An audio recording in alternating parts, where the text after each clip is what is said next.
అందరికీ నమస్తే అండి. నేను మీ చిన్ని. Welcome back to Chinni's kitchen. ఈరోజు మన వీడియోలో బ్రేక్ఫాస్ట్ రెసిపీ వచ్చేసి ఉప్మా అండి. ఈ ఉప్మాను పొడి పొడిగా, టేస్టీగా, ఈజీగా ఎలా చేయాలో చూపించబోతున్నాను. ఈ ఉప్మాను నేను చూపించబోయే విధంగా ఒక్కసారి చేసి చూడండి. ఉప్మా అంటే ఇష్టం లేని వాళ్ళు కూడా లొట్టలు వేసుకుంటూ తినేస్తారు. ప్రాసెస్లోకి వెళ్దామా? ముందుగా స్టవ్ మీద ఒక కడాయి పెట్టుకొని 1 టేబుల్ స్పూన్ వరకు ఆయిల్ అయినా నెయ్యినైనా యాడ్ చేసుకోండి. నేను ఇక్కడ 1 టేబుల్ స్పూన్ వరకు ఆయిల్ని తీసుకున్నానండి. ఆయిల్ హీట్ అయ్యాక 1 కప్పు వరకు ఉప్మా రవ్వను వేసుకోండి. ఇది గ్రామ్స్ వైజ్ వచ్చేసి 200 గ్రామ్స్ వరకు ఉంటుందండి. ఇలా తీసుకున్న ఉప్మాను మంటను లో ఫ్లేమ్లో పెట్టి కమ్మటి వాసన వచ్చేంత వరకు కలుపుకుంటూ వేయించుకోండి. ఈ ఉప్మాకు కలర్ మారాల్సిన అవసరం లేదండి, కానీ బాగా వేగితే సరిపోతుంది. ఇలా కంటిన్యూస్గా కలుపుతూ ఒక 4 to 5 మినిట్స్ అలా కలుపుకుంటూ ఫ్రై చేసుకోండి.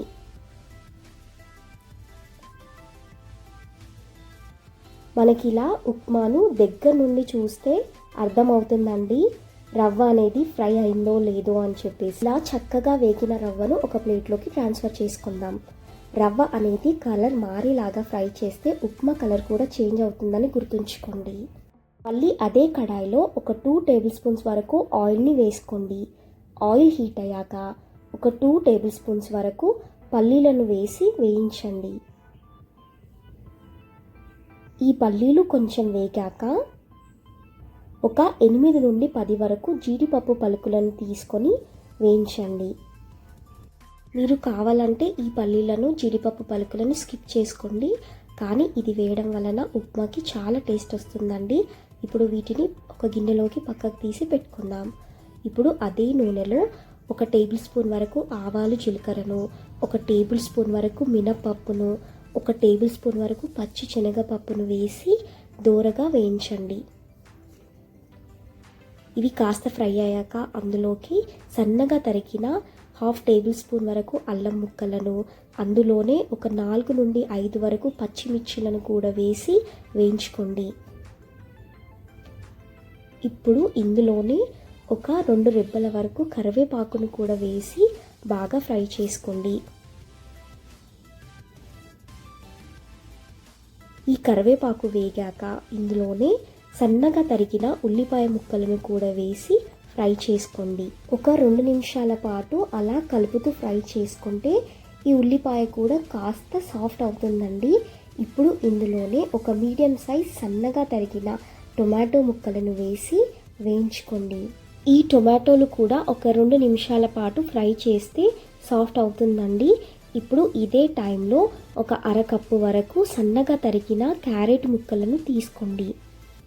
కావాలంటే మీరు క్యారెట్ని స్కిప్ అయినా చేసుకోండి, లేదంటే ఇదే స్టేజ్లో క్యారెట్తో పాటు క్యాప్సికమ్ కానీ బఠానీ అయినా లేదా మీకు నచ్చిన వెజిటేబుల్స్ అయినా వేసుకోవచ్చు. ఈ క్యారెట్ ముక్కలను ఒక 2 నిమిషాల పాటు వేయించండి. ఇవి వేగాక ఇందులోకి మనం రవ్వ తీసుకున్న కప్పుతో 1.5 కప్పుల వరకు నీళ్ళను తీసుకోండి. ఇక్కడ నేను ఉప్మాను పొడి పొడిగా చేయడానికి 1 కప్పుకి 1.5 కప్పుల చొప్పున నీళ్ళని తీసుకుంటున్నానండి. మీరు మెత్తని ఉప్మాను ఇష్టపడేవారు అయితే ఒక 3 కప్పుల వరకు నీళ్ళను తీసుకోండి. ఇప్పుడు ఇందులోనే రుచికి సరిపడా ఉప్పును వేసుకొని ఒకసారి బాగా కలుపుకోండి. ఇలా తీసుకున్న నీళ్ళు మరిగేంత వరకు వెయిట్ చేయండి. ఎప్పుడైతే ఇలా నీళ్ళు మరగడం స్టార్ట్ అవుతుందో అప్పుడు మంటను లో ఫ్లేమ్లోకి అడ్జస్ట్ చేసుకొని రవ్వను ఇలా ఒక చేతితో వేస్తూ మరొక చేతితో కలుపుకోండి. ఈ ప్రాసెస్ని కొంచెం ఫాస్ట్గానే చేయాలండి. ఇప్పుడు రవ్వ ఎక్కడ ఉండలు లేనట్టు ఇలా కలుపుకుంటూ కుక్ చేసుకోండి. ఇలా వాటర్ మొత్తం ఎగిరిపోయాక కొంచెం కొత్తిమీర ఆకును వేసుకొని బాగా కలుపుకోండి. ఇప్పుడు ఇందులోనే మనం ముందుగా ఫ్రై చేసి పెట్టుకున్న పల్లీలను, జీడిపప్పు పలుకులను వేసి కలుపుకోండి. ఈ స్టేజ్లోనే మీరు కలిపేటప్పుడు ముద్దలు ముద్దలు అనిపిస్తే దాన్ని ఉప్మాలోకి మిక్స్ చేసుకుంటూ కలుపుకోండి.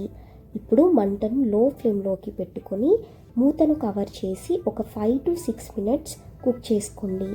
ఒక 5 మినిట్స్ తర్వాత మిక్స్ చేసుకొని చూస్తే రవ్వ ఉడికిందో లేదో తెలుస్తుందండి. ఇప్పుడు చివరగా ఒక అరచెక్క నిమ్మరసాన్ని పిండుకొని ఒకసారి బాగా మిక్స్ చేసుకోండి. ఇలా నిమ్మరసం వేయడం వలన ఉప్మాకి చట్నీ లేకపోయినా చాలా టేస్టీగా ఉంటుందండి.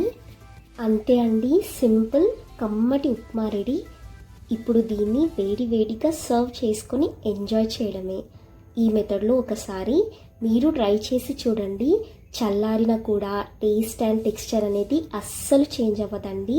మరి మీరు ట్రై చేశాక మీకు ఎలా కుదిరిందో నాతో కామెంట్ సెక్షన్లో షేర్ చేసుకోవడం మర్చిపోకండి. మరిన్ని రెసిపీస్ కోసం మన ఛానల్ని సబ్స్క్రైబ్ చేసుకోండి.